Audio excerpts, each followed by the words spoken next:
Hello everybody. Underneath my trailer here I got issues myself. We just had a trailer burned down. It was four trailer units down for me.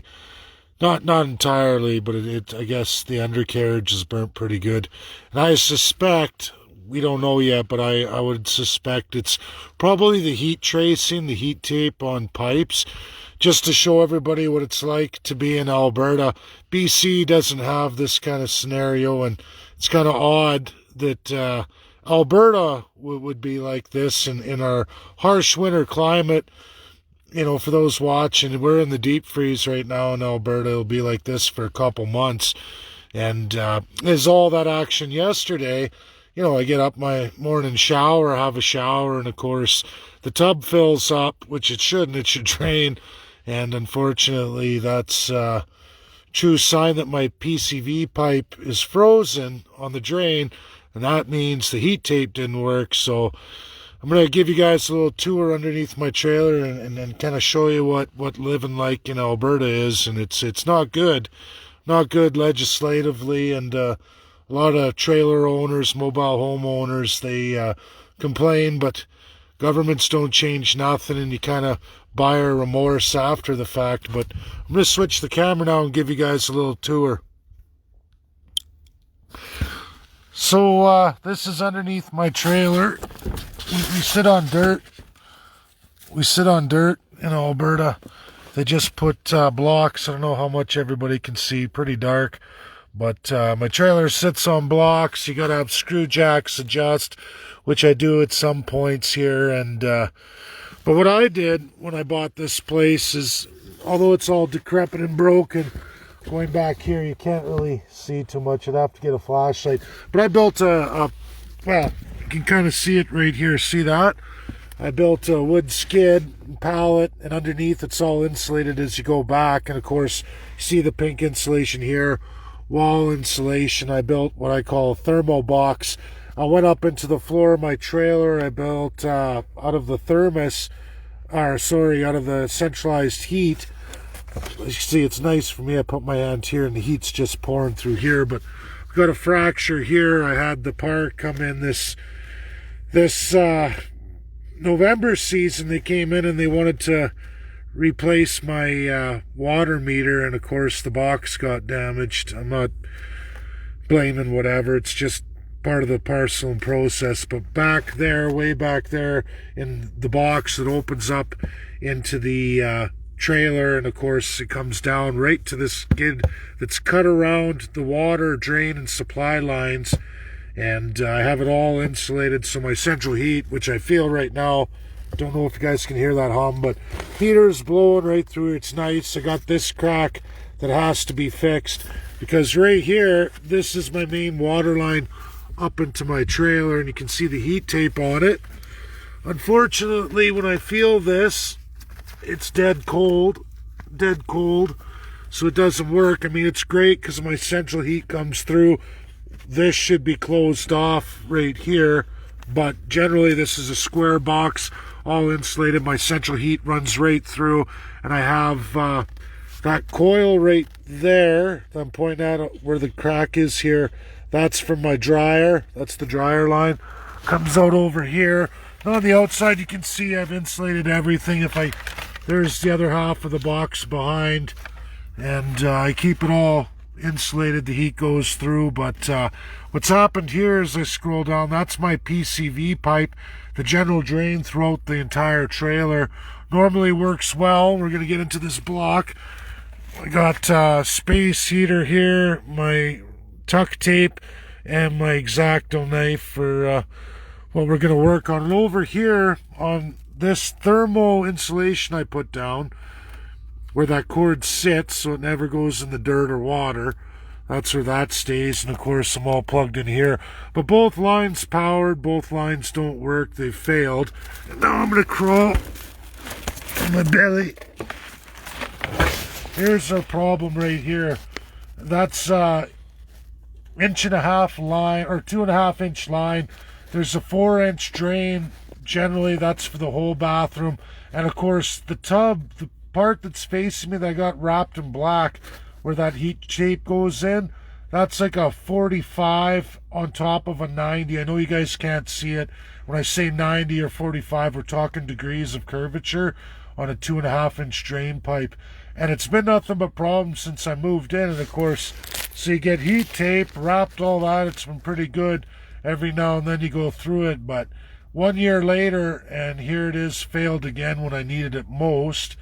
And that's why we're going to build another thermal box, electric. We're going to go through, feed in, and of course you have to have a bleed out. It's expensive, it's a waste of energy, but gonna have to do it for now. And I got a piece right here, and of course I got this big 4x8 sheet that runs under, but of course I got all building materials from the internal house out under here, and I've been stacking them up as I've been doing massive work. But it's going to be quite the shit week for me, really, under here, and going to have to go bug my parents to use their shower and everything else. And oh man, well, what a crap week. And it's always the coldest. But this is the problem, Albertans. What you have to understand is, our Mobile Homeowners Act and everything else. It's crap, man.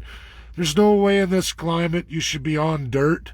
And you can kind of see my jack over there. I've had to do lots with this trailer since I bought it, but it's a real pain in the ass. I had to change the yard too. I had to add hauling dirt, everything else to bring up the ground and have absolutely water run off in all directions away from the undercarriage of the trailer. When I first got in here, the water ran from the street and land right out between my trailer, and it was like a river flood. It was swampy. And I mean, I've changed all that. It's good, but still issues. And looks like the project today is going to be build an electric thermal box for now. And next spring, I'm going to take from behind this block right there my internal thermal box. It's all damaged from the replacement they made of my water meter. Again, even though it wasn't broken, but I get it. They want to switch the utility ownership. So I'm just going to rebuild the box in the spring, but for now it's limp in a secondary box with electrical heater supply in, and unthaw that pipe because Davey needs to be able to shower and have a bath if he wants. And oh, in the Arctic, boy oh boy, love it every time it's like this. And really, legislation should change for mobile homeowners. And heat tape's dangerous. It always leads to massive fires. My setup here is all manufacturer. The wrap, everything is not flammable, but the heat tape failed. So now I got to rip all that apart. Literally both units between this one and my water lines. Big waste of money and internal heat. The problem is, if the trailer's warm, this thermal box can get pretty cold when the trailer heater isn't running to supply the central. So you always need the backup of heat tape. But I don't want to do that anymore, so I'm going to really repair the box and build a new electric box for this one. And I might even place in the space heater and have that running on the skid tripped. I didn't really show you guys much about these little electric heaters, but they have a little switch on the bottom activation, so they'll sit flat. Like I got this 4x8 thermo sheet, which heats up. As soon as you put your hand on it, you instantly transfer the heat. It warms up, so it'll work really good. But it's yeah, it sucks. Now I gotta crawl here, all this garbage in the way and junk from work, and you kind of rely on stuff, but this is Alberta, not cool, man. What they legislate and what they allow people to get away with. I drywalled this place too, and I didn't tape. I took my father's advice about that. He told me with trailers, especially in the dirt, and with our 100-degree guarantee here in Alberta between summer and winter, the flex on these metal beams and your entire trailer, because you're not on a solid foundation, you get such movement back and forth. And already in this winter season, I have a massive crack in one of my wall to ceiling, and it's an inch wide, and by summer that will close right up. So you got to be creative of how you do your baseboards and trim where you attach them to ceiling and floor, not to the wall like a standard house. or you're going to they're going to rip apart too, right? And like I said, even for myself here, I got like the 1 inch guarantee. The movement on the walls and everything is about 1 inch, and that's absolutely because we're in the dirt. And it's unfortunate. It's not good legislation. It's not a good way of doing everything. Oh, I see Sylvia says, don't you have skirting on it? Well, yeah, Sylvia. Look at that. Skirt all the way around. Except for the open door at the back, but that's so I have some light. I take that off. And I made doors here on the side, sliding doors, panel doors, so that I can walk into where my absolute utilities are, here and here. So I took care of all that. I've never had pipe freeze up very often once I got caught, and I have the backup of heat tape, but my backup's gone. So at minus 40, the trailer will hold the heat, but this thermal box, it's all ripped apart from the park maintenance there this fall, but when it's in place, it's good. It's just it won't hold the heat because it's 40 below under here. When it's 40 below in the trailer holds heat. So the internal thermostat won't hit central heat to keep up with this box requirements for my utilities, right? So I have I'm going to put this electric space heater in. I don't want to deal with heat tape anymore. I never did like heat tape. I don't trust it. It's not safe. And it's what happened, I guarantee you, to that trailer just four houses down here in Edmonton. That family's out. And, I don't know whether that was maintenance install or the contractor, but I know they were going around replacing everybody's water meters here in the last 2 months. And, I'm not blaming anybody. I'm just saying that's heat tape, man. It's a dangerous deal. And look at mine. Power to the line.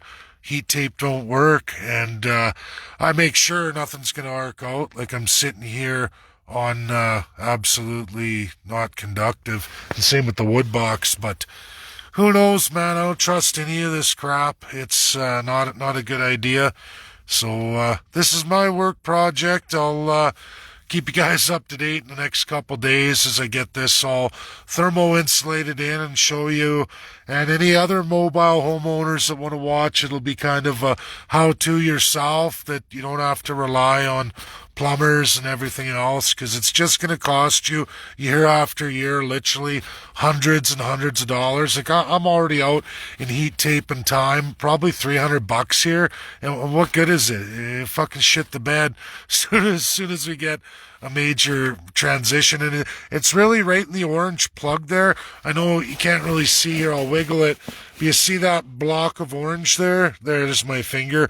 That's the thermostat, and that's absolutely crapped out. Now imagine it's crapped out and locked in Chinese deal shit. It's locked in at obviously a really cold temperature, so I probably have to hit minus 40 or some shit before that's going to kick on again. It's locked in. But imagine it being locked in at a super cold, warm temperature, locked in. And then when it got cold, it only gets hotter and hotter, and it won't regulate anymore because it's stuck. And something like this would absolutely cause a trailer like that to burn down, right? Who knows? It's just speculative, but the fire was underneath the trailer, and when you get into it, there's only one system here, one block system, and that's it right there, your power. And everybody has to use heat tape. Like I said, and normally I don't, but I did last year for this PCV line because it always freezes up, man.